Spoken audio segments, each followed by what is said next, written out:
তো এখন আমরা 2 নম্বর অঙ্কটা করব।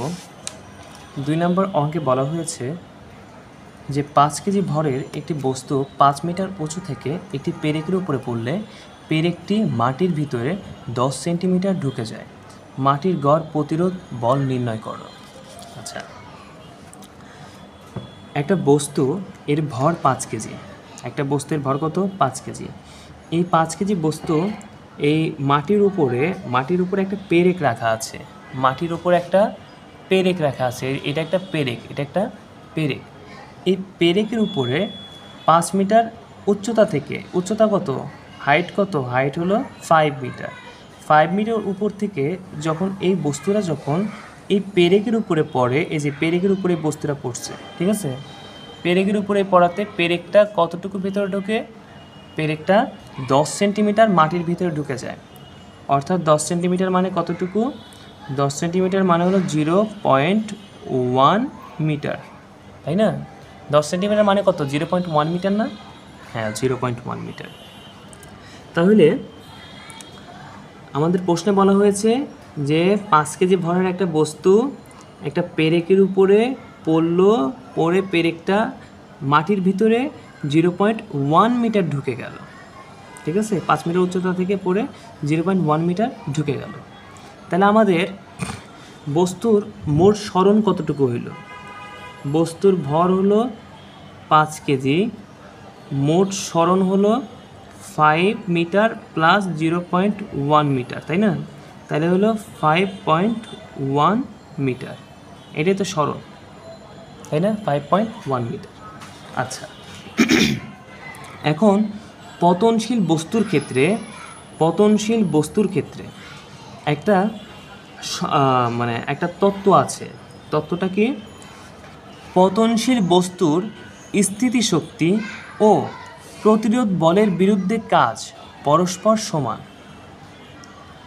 অর্থাৎ একটা বস্তু যখন উপর থেকে পড়ার পরে যখন ধর মাটিতে পড়ার পরে এটা নিচে ঢুকে গেছে, এবং একটা সময় এই বস্তু তো মাটির উপরে স্থিতিশীলতা অর্জন করবে, তাই না? এবং স্থিতিশীলতা অর্জন করবে, একই সাথে এর মধ্যে একটা স্থিতিশক্তি তৈরি হবে, তাই না? যেমন একটা বল ধরলাম এটা ভূপৃষ্ঠ। এই বলটাকে যখন উপরে নিয়ে গেলাম, ধরো যে একবারে টপে নিয়ে গেলাম, তখন এখান থেকে এইখানে আনলাম, বলটা এখানে আনলাম, ঠিক আছে? এটা একটা বল, এই বলটা এখান থেকে এখানে আনলাম। যখন এইখান থেকে এখানে আনবো, তখন অবশ্যই এখানে একটা শক্তি অর্জন হবে ওর, তাই না? অর্থাৎ বিভব শক্তি কাকে বলে বলো তো? বিভব শক্তি এই যে আমাদের সামনে আছে, শেখাবো। জাস্ট এতটুকুই, এখন ওগুলো আলোচনা না করতেছি, জাস্ট বোঝানোর ক্ষেত্রে যতটুকু প্রয়োজন। তো যখন আমরা একটা বস্তুর এখানে আসছে, যখন উপরে নিয়ে যাব, তখন এই বিভব শক্তি লাভ করবে। আবার বস্তুটাকে যখন ছেড়ে দিব, তখন নিচের দিকে গতিপ্রাপ্ত হবে, এবং সে স্থিতিজনিত কারণে বিভব শক্তি অর্জন করবে। এবং নিচে যখন ছেড়ে দিব, তখন গতিজনিত কারণে গতিশক্তি অর্জন করবে, তাই না? যখন উপরে নিয়ে যাব, তখন সে বিভব শক্তি অর্জন করবে, এবং যখন উপর থেকে নিচে ছেড়ে দিব, তখন সে গতিশক্তি অর্জন করবে, তাই না? তো কারণ কি, সে পড়তে থাকবে, পড়ার সময় তো মানুষের গতি বাড়ে, তাই না? আর উপরে ওঠার সময় কি স্থিতি অর্জন করে না? একটা ওই ঢেল যখন তুমি উপরে মারবা, ও কি সারা জীবন উপরেই যাবে? ও তো একটা সময় গিয়ে থেমে যাবে, তাই না? থেমে গেলে সে কী অর্জন করবে? স্থিতিশীলতা অর্জন করবে, এবং তখন তার মধ্যে একটা বিভব শক্তি জন্ম নেবে। এবং একটা সময় যখন নিচে পড়ে যাবে, তখন আস্তে আস্তে এই বিভব শক্তিটাকে, সর্বোচ্চ যে বিভব শক্তিটা অর্জন করছিল, ওই নিচে যেতে যেতে আবার সেই একইভাবে সে গতিশক্তি অর্জন করবে, এবং সর্বোচ্চ যে বিভব শক্তি অর্জন করছিল, ওই সর্বোচ্চ ওই সেম পরিমাণ সর্বোচ্চ গতিশক্তি না অর্জন করা পর্যন্ত ও কী করবে? ও পড়তেই থাকবে, এবং ওই সময় পর্যন্ত ক্রিয়াশীল থাকবে, ঠিক আছে? তো পতনশীল বস্তুর ক্ষেত্রে একটা থিওরি আছে, এটা একটু মাথায় রাখবেন। সেটা হলো পতনশীল বস্তুর স্থিতিশক্তি ও প্রতিরোধ বলের বিরুদ্ধে কাজ পরস্পর সমান, ঠিক আছে? আচ্ছা, এখন প্রতিরোধ বলের বিরুদ্ধে কাজ আমরা কীভাবে বের করব? যখন আগে দেখাই ফার্স্টে প্রতিরোধ বল নিয়ে কাজ করি। হ্যাঁ, প্রতিরোধ বলের বিরুদ্ধে কাজ, যখন এই বস্তুটা যখন এই পেরেকের উপরে যখন আঘাত করেছিল তখন নিচের থেকে অবশ্যই একটা বল ক্রিয়া করেছিল, সেটা কি এফ বল না? যখন এই বস্তুটা যখন পেরেকের উপরে আঘাত করেছিল তখন নিচ দিয়ে যে বলটা প্রয়োগ হয়েছিল সেটা কি এফ বল না? এবং এফ বল প্রয়োগ করার ফলে অর্থাৎ ও যখন এর উপরে পড়ল তখন এই মানে ওর উপরে যে এফ বলটা প্রয়োগ করছে ও প্রতিরোধ হিসেবে ওই এফ বলটাই প্রয়োগ করছে, তাই না? ক্রিয়া এবং প্রতিক্রিয়া বল পরস্পর সমান ও বিপরীত, এটা আমরা জানি না? অর্থাৎ F equal minus F prime, এটা তো আমরা জানি, তাই না? অর্থাৎ ক্রিয়া এবং প্রতিক্রিয়া পরস্পর সমান কিন্তু বিপরীত। তাহলে ওই যে বলটা এখানে প্রয়োগ করছে ও এই প্রতিরোধ হিসেবে সেম বলটাই প্রয়োগ করছে, বিপরীতমুখী। আচ্ছা, এবং এই বলটা প্রয়োগ করার ফলে কাজ হয়েছে কতটুকু? কাজ হয়েছে মানে এখান থেকে যে বলটা প্রয়োগ হয়েছিল এফ, ঠিক আছে, এফ যে বলটা প্রয়োগ হয়েছিল এখানেও তো সেম এফ প্রাইম, জাস্ট খালি মাইনাস, তাই না? এবং স্মরণ কতটুকু হয়েছিল? স্মরণ হয়েছে 0.1 মিটার। তাহলে প্রতিরোধ বলের বিরুদ্ধে কাজ হয়েছে কত? আমরা জানি কি কাজ ইকুয়াল কি জানি? কাজ ইকুয়াল জানি হলো এফ এস, তাই না? তাহলে এস এর মান কত? 0.1 মিটার। তাহলে এফ গুণন 0.1, তাহলে এইটাই কি? এটাই হলো আমার ডাব্লিউ। এটাই কি? এটা আমার ডাব্লিউ, অর্থাৎ প্রতিরোধ বলের বিরুদ্ধে কাজ হয়েছে এতটুকুই, তাই না? আর এটাই কি? এটাই হলো প্রতিরোধ বল বা মানে বা প্রতিরোধ বল বা ওই এটা কি? এটা হলো ওই নাম জানি কী বললাম, পেরেকের উপরে প্রযুক্ত বল বা প্রতিরোধ বল, কারণ দুটোই তো সমান কিন্তু পরস্পর বিপরীত, তাই না? তো তাহলে এটা হলো কি? এটা হলো প্রতিরোধ বলের বিরুদ্ধে কৃত কাজ। আচ্ছা, তাহলে এটা হলো প্রতিরোধ বলের বিরুদ্ধে কৃত কাজ, এটা হলো 1 নম্বর সমীকরণ। এবং আরেকটা কি? পতনশীল বস্তুর স্থিতিশক্তি। আমরা জানি কি স্থিতিশক্তি বা বিভব শক্তি। তাহলে বিভব শক্তির সূত্র কি? বিভব শক্তি, এই শক্তিটা পরে পড়াচ্ছি আমি, এখন জাস্ট সূত্রটা জেনে রাখেন। সেটা হলো যে এম জি এইচ, ঠিক আছে, এম জি এইচ। তাহলে এম এর মান কত? এম এর মান ছিল হলো 5 কেজি, 5 কেজি। জি এর মান কত? 9.8। আর এইচ মোট সরণ কত ছিল? মোট সরণ ছিল 5.1, তাই না? 5.1। আচ্ছা, তো তাহলে এখন আমরা যদি এটা গুণ করি, গুণ করলে আসবে হলো, গুণ করলে দেখি কত আসে, 5 গুণন 9.8 গুণন 5.1, অর্থাৎ আসে কত?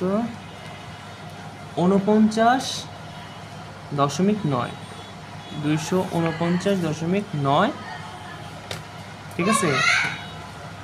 শক্তির একক কি? শক্তির একক জুল। শক্তির একক কি? জুল। কাজের এককও যা, শক্তির এককও তাই, জুল। তাহলে 249 জুল। আচ্ছা, তাহলে এখন আমরা জানি আমরা জানি এই যে জিনিসটা, পতনশীল বস্তুর স্থিতিশক্তি ও প্রতিরোধ বলের বিরুদ্ধে কাজ পরস্পর সমান। তাহলে এটা হলো 2 নম্বর সমীকরণ। তাহলে কি 1 নং সমীকরণ এবং 2 নং সমীকরণ পরস্পর কি? সমান, তাই না? তাহলে অতএব আমরা লিখতে পারি না যে এফ গুণন 0.1 ইকুয়াল 249.9, এটা তো লিখতে পারি, তাই না? তাহলে এখন এ পাশে গুণাকারে থাকলে এ পাশে ভাগ হবে, তাহলে ভাগ করলে মানটা আসে কত? 249.9 0.1 ভাগ করলে আসে হলো 2499 নিউটন। তাহলে এইটাই হলো কি? এই বলটাই হলো প্রযুক্ত বল, ঠিক আছে, বা গড় প্রতিরোধ বল, ঠিক আছে? প্রযুক্ত বল আর গড় প্রতিরোধ যদি এই যে সেম জিনিস, যদি এখানে বলছে যে মাটির গড় প্রতিরোধ বল কত, এটাই গড় প্রতিরোধ বল। আবার এই সেম বলটাই এই পেরেকের উপরে প্রযুক্ত হয়েছিল, সেম জিনিস। কারণ কি? ক্রিয়ার বিপরীতে প্রতিক্রিয়া। প্রশ্ন একটু ঘুরে আসতে পারে, যারা ধরেন যে ঠাটা মুখস্থ করে তারা, যাই হোক বলিলাম না। তো আমাদের 2 নম্বর অঙ্কটা শেষ হইল। 3 নম্বর অঙ্ক যেটা আছে এটা এখন করাবো না, এটা পরে করাবো। এর কারণ কি, এটা পড়াতে গেলে এখন আবার ওই কোয়ার ম্যাথগুলো মানে করতে হবে, ঠিক আছে? এইটা এখন করাবো না, একটু পরে, একদিন পরে করাবো। এখন 4 নম্বর ম্যাথটা দেখি।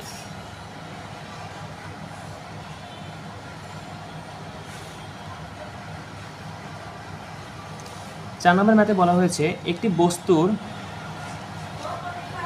বস্তুর ওপর একটি স্থির বল এফ ক্রিয়া করছে। আচ্ছা, আগে লিখি। দেয়া আছে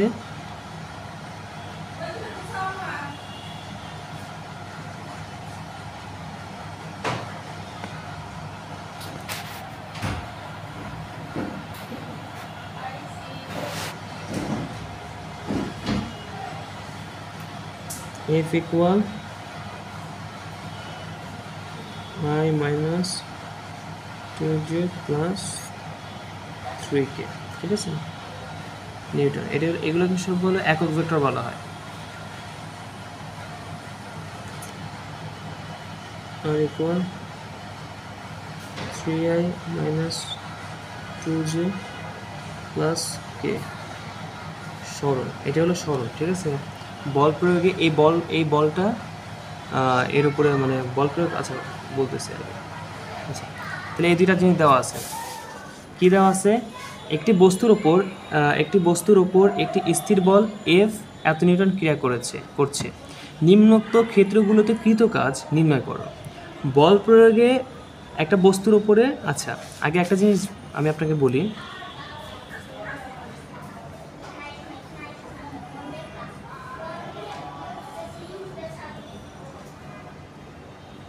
I J K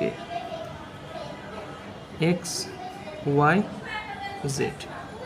আচ্ছা, এখন ত্রিমাত্রিক কার্তেশীয় একটা স্থানাঙ্ক ব্যবস্থা আমরা বিবেচনা করতেছি।